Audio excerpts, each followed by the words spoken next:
Taip, tai kokie mūsų būtų šiandienos tikslai ir apskritai bitininkystės tikslai bitininkavimo, tai turbūt kiekvienam bitininkui labai svarbu išgauti kuo daugiau produkcijos, tai yra surinkti kuo daugiau medaus.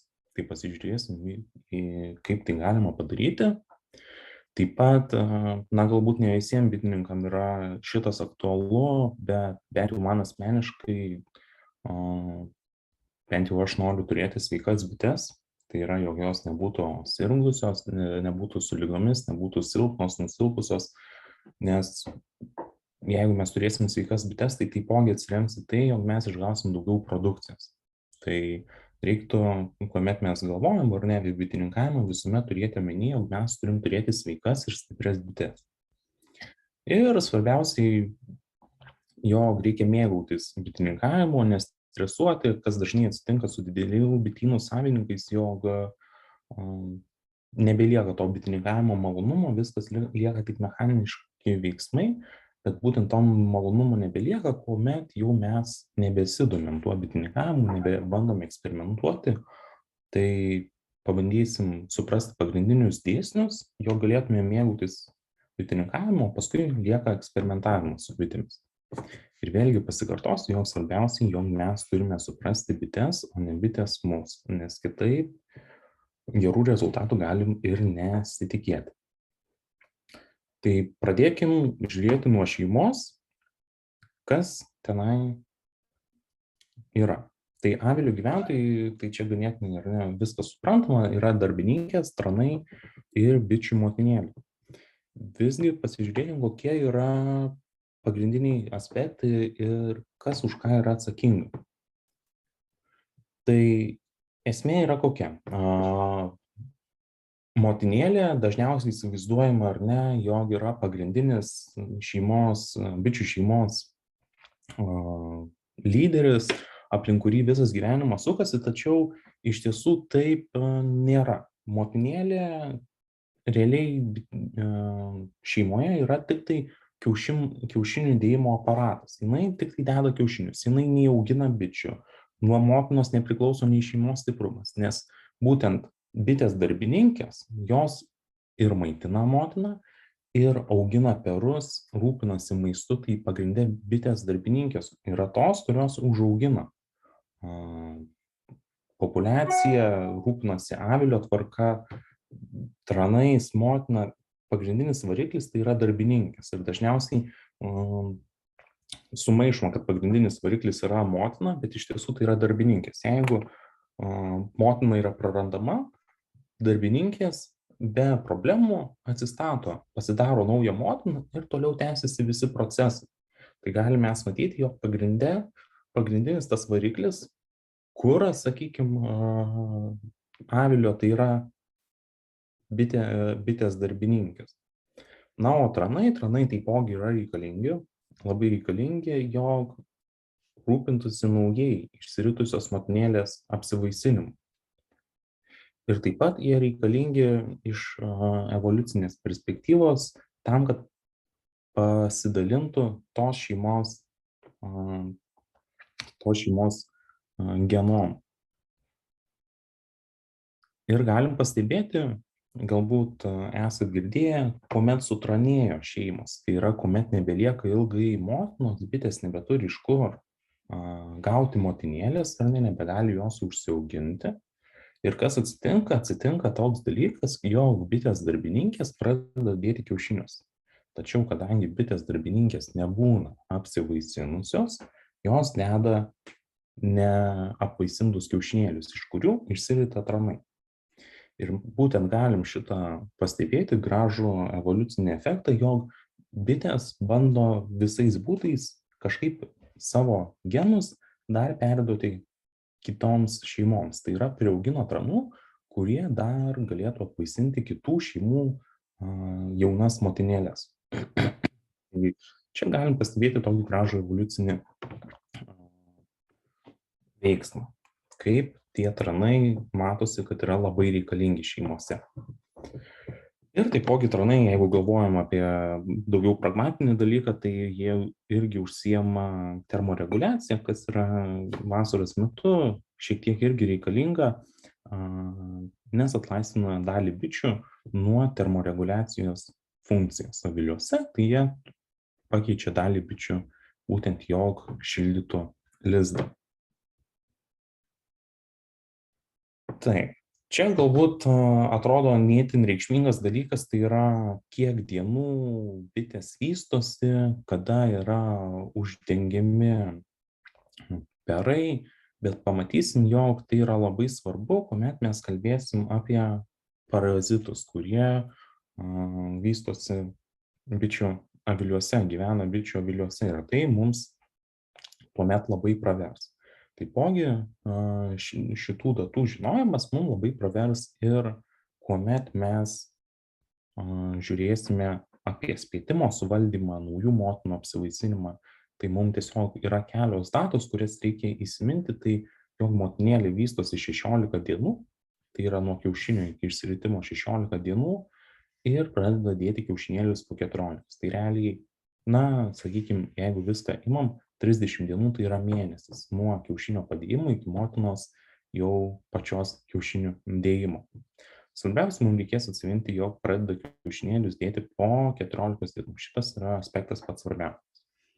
Taipogi labai svarbus aspektas atsiminti yra bičių darbininkių vystymosi ciklą. Tai yra, jog 9 dieną yra dengiami perai, tai yra uždengiami ir 21 dieną darbininkės ritasi.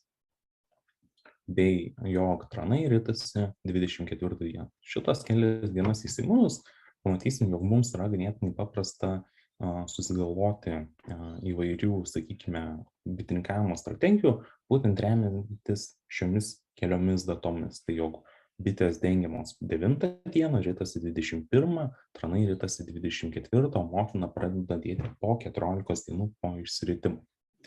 Tai pamatysim, kaip tai galima pritaikyti ir praktikoje. Taip pat galbūt įdomus aspektas verta būtų paminėti, galbūt šiek tiek nuo temos, bet kuomet mes žiūrim taipogi su bičių vystymusi, 4 dieną iš kiaušinėlio bitė tampa lervute ir jinai būna lervute šitas 5 dienas. Tai pamatysim, kokie niuansai yra avilyje, kuomet mes turim štai šitų stadijų lervutes. Ypatingai yra svarbu, jog nuo 4 iki 6 dienos šitos lervutės skiria vieną feromoną, o nuo 6 iki 8 dienos skiria kitą feromoną. Ir pamatysim, kam tai yra, kokią tai įtaką daro aviliuose. Būtent skirtingo amžiaus lervučių feromonų išskirimų. Čia toks detalesnis dalykas, pirmiausia, mums tas 3-4 datas įsiminti. Taip, tai pasižiūrėkime, kas yra avilyje, kaip reiktų teisingai žinoti, kur kas randasi ir kuomet mes dirbam avilyje, taipogi reiktų prisiminti šitus dalykus, jo galėtume mes viską teisingai avily susidėsniuoti, kaip vyksta ir natūraliai, kaip bitės gyvena natūraliai, nes neretai būna, jog pas bitininkus nuvažiavus tikrai, sakykime, lizdai arba aviliai būna sutvarkyti ganėtinai chaotiškai ir tai nulemia neretai, jog bitės būna nedarbingos, bitės neturi galimybių vystytis toliau, galbūt netgi kartais tai priveda ir prie išspietimo. Tai pasižiūrėkime, kaip viskas turėtų avilyje atrodyti. Ir dar prieš tai pasižiūrėkime į korį, ką galime pasakyti iš korio, kuomet atsidarom avilį. Tai čia toks, sakykime, tokia piešinys, bet ganėtinai informatyvus yra. Tai jeigu mes pasididintumėm ar ne, tai mes matom keletą dalykų. Tai yra uždengti perai. Čia mes matom duonelę. Duonelė būna įvairių spalvų, nuo raudonos, geltonos iki mėlynos, priklausomai nuo iš kokių augalų ją atneša, bet čia mes matom ir geltoną duonelę, ir raudoną duonelę, matom lervutes, matom dengtus perus. Ką galim čia pastebėti, yra įdomus dalykas, mes kalbėsim daugiau su parazitais apie tai, štai šitoj vietoj. Štai šitoj vietoj mes matom perus, kuriuose yra skylė. Ką tai reiškia? Tai reiškia, jog šitas peras yra užkrėstas varozės erkėmis. Apie tai kalbėsime daugiau ir pasižiūrėsime, kodėl būtent bitės padaro tokias skyles peruose. Taip, tuomet, ką dar galim pastebėti, taip, aviliuose ganėtinai dažnai pastebėsit štai tokius korio šonuose arba korio apačiose esančius lopšelius. Čia mes matom, jog tai yra lopšeliai, kurie yra seni. Nereiktų tokių išsigąsti, jeigu, sakykime, nusipirkat bites arba pas save aviliuose randat, tai jau yra šitie motininiai lopšeliai, iš jų jau bitės būna motinėlės išsiritusios. Ir jų laužyti nereikia, jie nieko blogo nedaro. Ir dar vienas dalykas, ką galim pastebėti, tai čia jau yra normalus motininis lopšelis. Kaip matote, yra skirtumas. Šitas jau būna, matosi, kad vaškas toks apdilęs būna, ganėtinai senas, dažniausiai patamsėjęs, o motininis lopšelis būna šviesus vaškas ganėtinai ir dažniausiai būna žymiai iškilesnis. Taip, ką dar galim pastebėti? Galim pastebėti, jog korio akutės, tai jos yra ar ne pavirtusios į viršų, tai yra tam, jog atnešus skystą nektarą, tas nektaras neišbėgtų iš korio akelės. Tai tokie aspektai ir daugiau iš čia mes nieko negalim pasakyti. Pasižiūrėkim, kaip dabar natūraliai atrodo ir ką mes galėtumėm iš tokio korio, kokį mes matom avilyje, pasakyti apie, bent jau šitą šeimą. Tai kaip mes matom, ar ne, turim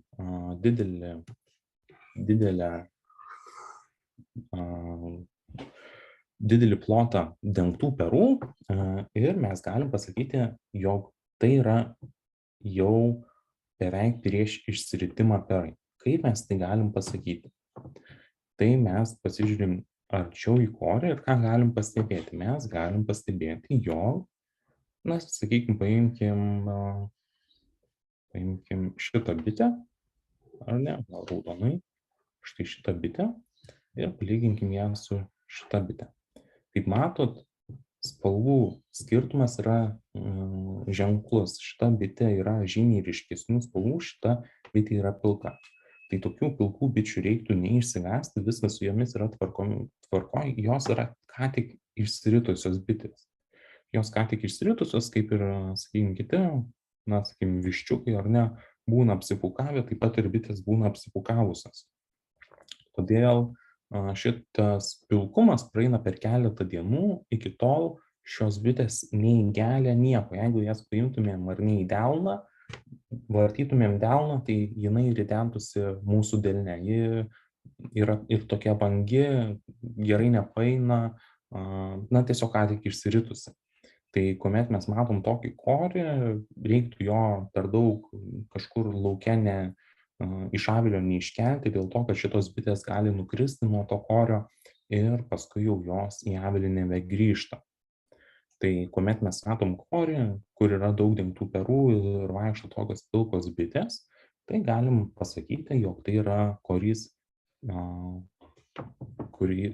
kur netrukus risins bitės. Taip, ir ką mes dar galim pasakyti? Galim pasakyti, jog turi šitas avilys šiek tiek ir maisto, ar ne, svarbu, matom, kad yra ir medaus. Štai šitoj vietoje ir štai šičia. Truputėlį, nedaug, bet truputėlį. Ir mes dar taipogi galim iš karto matyti, ar ne, jog šitoj vietoj bitės turi parsinešusios nektarą, spindi nektaras ir čia matom šiek tiek duonelės. Tai taip. Daugiau kažko labai ir negalėsim pasakyti.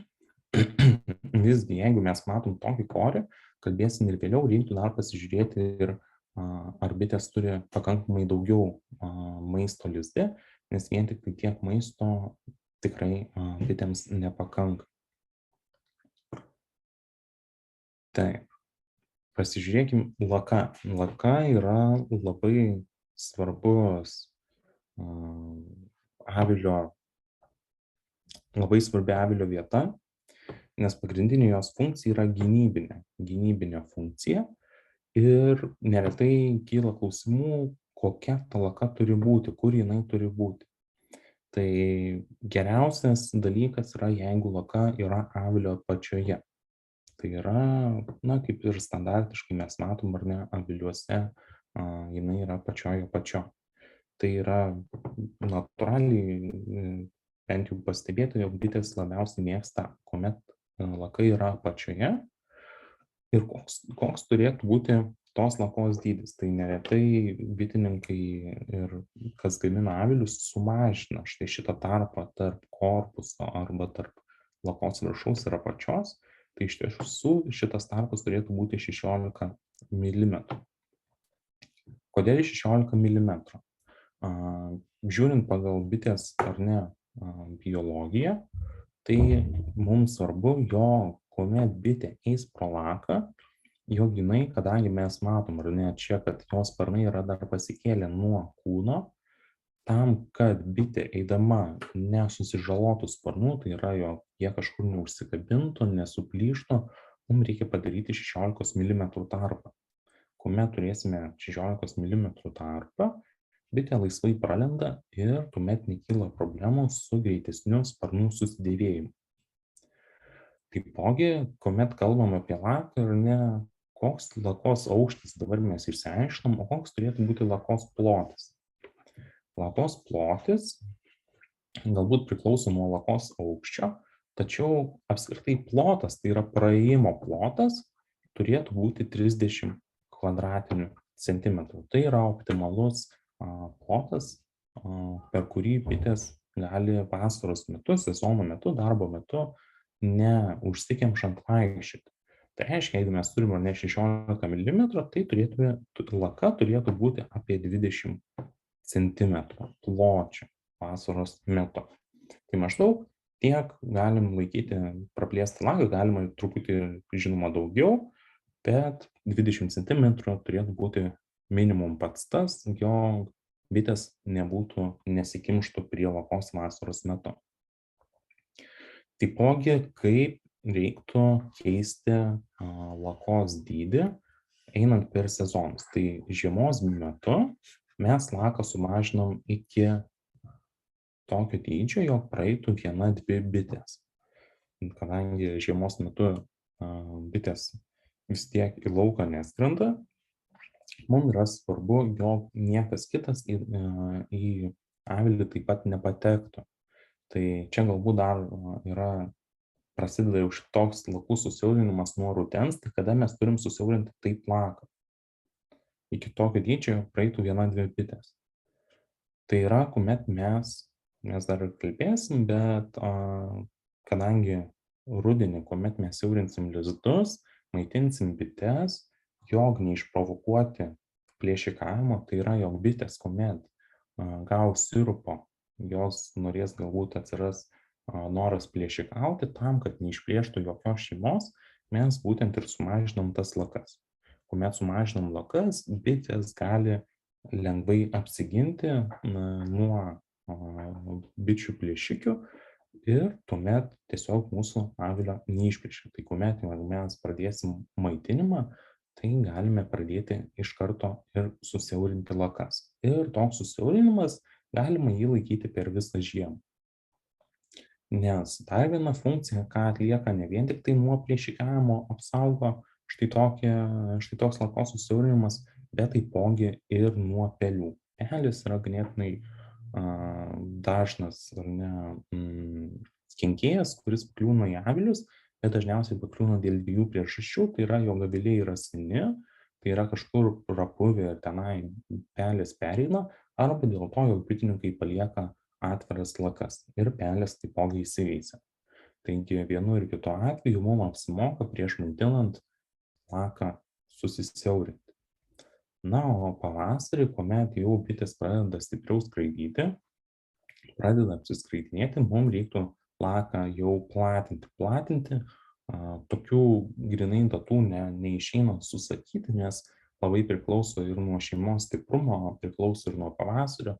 Tai tuomet, kuomet mes matom, jog laka tiesiog yra užsikemša, tai yra bitės nebegali praeiti, susidaro kamštis, tai tuomet mes tiesiog tą laką ir praplatinam. Ir jau kada turėtume mes pasiekti tą 30 kvadratinių centimetrų plotą, tai jau yra maždaug gegužės vidury tikrai turėtumėm tai pasiekti. Gegužės vidury prasideda jau medunešis, sakykim, pradeda žydėti dažniausiai kaštonai, pradeda žydėti rapsai žieminiai, tai tuomet jau reiktų, sodai pradeda žydėti, tuomet jau reiktų būti, kad laka būtų 30 kvadratinių centimetrų. Tai kaip matom, ganėtinai paprastai maitinam. Kai pradedam maitinti, susiaurinam, o pavasarį pagal stiprumą pradedam ją plėsti. Taip, pikio funkcija, tai pikis yra tokia, tikrai, jeigu bitininkavot, matėt, jog ir rėmelių neišimsi su pirštais, bitės pripikiuoja, tai ganėtinai lipni tamsi derva, kurią bitės surenka nuo pumpurų ir parneša į avilį. Yra tam tikros veislės, kurios daugiau pikio renka, yra kurios mažiau pikio renka, yra veislėse, sakykime, bakvastas šiaip mažiau pikio renka, tačiau yra tam tikrų linijų, kurios pasižymi gerų pikio rinkimu. Tai čia viskas priklauso nuo bičių genetikos, kiek jos to pikio surenka ir kiek to pikio naudoja. Bet jo yra esmė, visos bitės jį renka, tik tai vienos daugiau, kitos mažiau. Svarbiausia joms yra, jog šitas pikis pasižymi antibakteriniam, antivirusiniam savybėm, tai apsaugo avilį nuo virusų ir užpildo plyšius.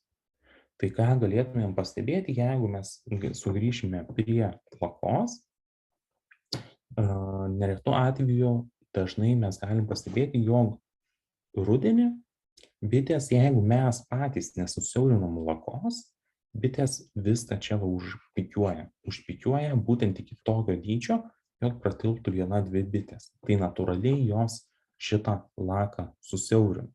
Bet mes galim jom pagelbėti ir mes patys tą laką susiaurinam. Tai jo tokia funkcija. Ir pasižiūrėkime dabar, kaip atrodo avilio resursai ir jų vieta. Čia kalbam daugiau dabar apie lizdą. Tai avilyje mes turim nemažai visokių komponentų, kaip jie turi būti išsidėstę. Tai išsidėstę turi būti centre, visuomet yra perai, tuomet eina duonelė ir tuomet medus. Tai visuomet turim tokiu principu, kuomet mes dirbom lizde, jie atgal yra sustatyti. Tai yra, kad vidury yra perai, tuomet duonelė ir tuomet medus. Kaip reiktų plėsti lizdą? Sakykime, jeigu mes kalbam apie dadano rėmus, tai yra apie dadano tuos tradicinius avilius, tai kuomet mes plečiam šitą avilį, mes pavasarį ar ne dedame vaškuolę. Dedame kur vaškuolė? Vaškuolė dedama yra tarp duonelės ir tarp perų. Mes jokių būdų negalim dėti vaškuolės vidurį. Atrodo, kad, ir nemažai galima gal Facebook'e tų patarimų surasti, o įdėkime į vidurį vaškuolę ir bitės ją labai greitai pasius. Galbūt ir pasius greitai, tačiau tai bus lizdo perskėlimas. Lizdo perskėlimas pavasarį yra labai, kaip pasakyti, labai pražūtingas, gali būti manevras, nes bitės, ten įvairių procesų gali atsitikti, tai yra, kad bitės vieną pusę avilio šildys labiau, kitą pusę avilio šildys labiau, vienoje pusėje, sakykime, jeigu mes per čia perskirsim, čia bus daugiau bičių maitintojų, čia bus mažiau bičių maitintojų, tuomet šitie perai išsivystys blogiau, jeigu bus mažiau bičių maitintojų, šitie perai išsivystys nepilnavertiškai, kuomet perai išsivysto nepilnavertiškai, tuomet atsiranda bičių ligos, tai tikrai mes tokio dalyko nenorime, jog atsirastų nei bičių ligų, nei puvinių, nieko, todėl lizdo svarbu yra neperskirti ir vaškuolę dėti čia.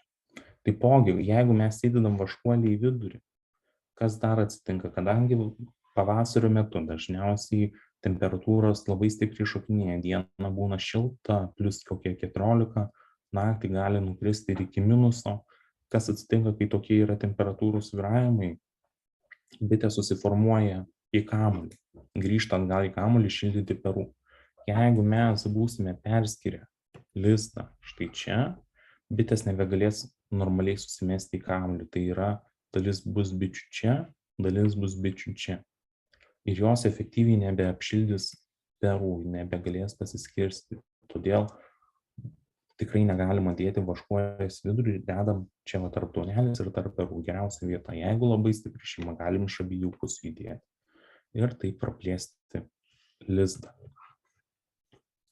Taip, tai štai tokios, taip, klausimas yra. Labas rytas visiems, Virgilijus. Kęstuti, o naują vaškuolę visiškai krašte dėti blogai ar irgi galima? Štai čia už medaus turite omeny? Taip. Geriausiai dėti štai šitoj vietoj tarp perų ir tarp duonelės. Dėl ko už medaus? Medus yra toks kaip barjeras, už kurio bitės jau, kaip ir supranta, jog yra lizdo pabaiga ir dažniausiai čia darbas nevyksta. Tai yra bitės jau čia šito, kas yra už medaus, nebesisavina. Tai reiktų dėti tarp perų ir tarp duonelės. Geriausias būtų. Ačiū. Taip. Tai čia yra tokie aspektai, kaip mūsų lizdas turėtų atrodyti, jeigu jis būtų, sakykime, puikiai. Taip, tuomet pasižiūrėkim, kaip yra bitės išsidėsčiusios avilyje. Tai kadangi, sakykime, dabar išskirkime dvi darbininkių grupės. Jeigu mes bitės darbininkės ar ne yra, bitės darbininkės, į kokias mes, sakykime, dvi grupės, bent pradžiai, paskui jos galima išskirstyti ir į daugiau, bet dvi pagrindinės grupės. Tai yra, sakykime, jaunos bitės, jaunos ir yra lauko bitės. Dvi grupės. Jaunos bitės, tenai dar galim, kaip sakau, skirstyti daugiau kategorijų, bet mums užtenka bent jau žinoti dvi tas kategorijas, jaunos ir lauko bitės. Jaunos bitės, tai jos užsiema ar ne avilio darbais. Avilio darbai. Ir, sakykime, galvojam, kad avilio darbai, tai įeina, sakykime, ir rūpinimasis, tenai ir nektaro priėmimas, ir perų maitinimas. Tai kuomet kalbėsim apie jaunas bites, tai tos, kurios atlieka visus avilio darbus, lauko bitės, tai yra būtent tos bitės, kurios parneša kažkokius tai resursus į avilį. Tai kaip yra šitos bitės išsiskirsčiusios avilyje? Tai jeigu kalbam apie dienos metą, tai dienos metu mes lizde būtent ir randam jaunas bites. O meduvėje galim rasti tiek jaunų truputėlį bičių, plus lauko bičių. Galim rasti meduvį. Ir lizde visuomet rasim jaunas bites plus tranus. Tranai lieka visuomet lizde, ką mes ir kalbėjom pradžioj, dėl termoreguliacinės, tam, kad šildytų lizdą. Koks įdomus aspektas atsitinka, čia kalbama apie pavasarį, galbūt ir vasaros metu galima tai pastebėti, bet pavasarį kas atsitinka, kuomet būna, sakykime, dieną kokie 14-18 laipsnių, o naktį nukrenta iki 5, sakykime, gal net minus kokio 2 laipsnių. Kas atsitinka, visos bitės, tai yra iš meduvės, ateina į apačią, tai yra šildyti lizdo tam, kad neatšaltų. Tai mes nakties metu lizde galėtumėm rasti visas bites, tai yra ir jaunas bites, ir lauko bites, ir tranus, nes visi šildo lizdą. Ir jeigu jūs pastebit, būtent šito principu tam, kad bitės eina šildyti perų, kad jie neatšaltų, remiasi išleistuvo principas. Kalbėsim apie tai daugiau, kaip tai galima panaudoti daugiau tų aspektų praktikoje, bet kuomet mes turim išleistuvą, jisai dedasi virš meduvių, ar ne, ir bitės, kaip sako, per kelias naktis pereina per išleistuvą ir pasišalina iš meduvių. Tai yra, meduvės lieka tuščios. Tai būtent remiasi šitų principų, jo bitės eina šildyti perų. Ir tuomet tiesiog jos visos iš tų meduvių išeina. Taip, tai šitą mes galim rasti irgi aviliuose. Jeigu pakalbėtumėm detaliau, tai yra pasižiūrėtumėm skirtingus sferus. Tai sakykime, vėlgi tai bus ganėtinai svarbus aspektas, kurį aptarsim vėliau, kuomet mes turim, ar ne, na, sakykime, avilį ir turim, na, kalbėsiu apie daugiaaukštę, tas pats galioja ir Dadano aviliuose, kuomet mes turim rėmelius, sakykime, su atvirais perais, atviri perai ten, kur dar neuždengia, tai yra iki 9 dienų amžių, prie atvirų perų visuomet bus jaunos bitės arba bitės maitintojos. Tai yra būtent tos, kurių pagrindinis darbas ir yra maitinti tuos perus.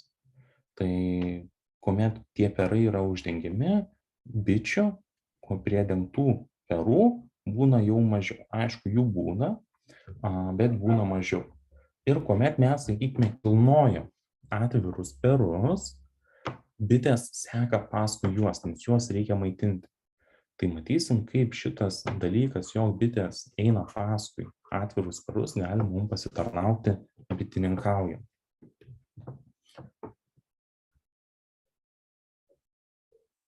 Taip, tai tada eikime toliau.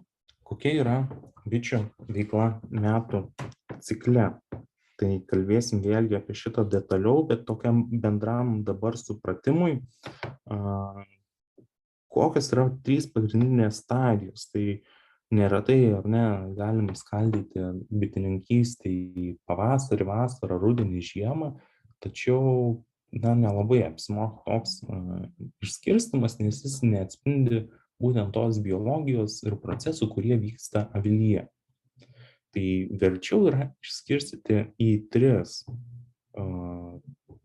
stadijas, bičių gyvenimo stadijas, tai yra žiemojimą, vystymas ir rinkimą. Truputėlį čia iš Amerikos brėžinys, bet atspindi lygiai tą patį, kas vyksta ir Lietuvoje. Tai matom, bičių kiekis pradeda mažėti pavasarį ir tuomet nuo kovo mėnesio pradeda sparčiai augti. Ir kai mes pastebėjom, tai čia pradeda augti, kuomet bitės vystosi, tai čia yra būtent vystymosi laikotarpis, o kuomet pradeda žydėti pagrindinis medunešis, tai yra apie birželio Liepos mėnesį, jos pradeda rinkti atsargas žiemai ir jau bičių populiacija pradeda mažėti.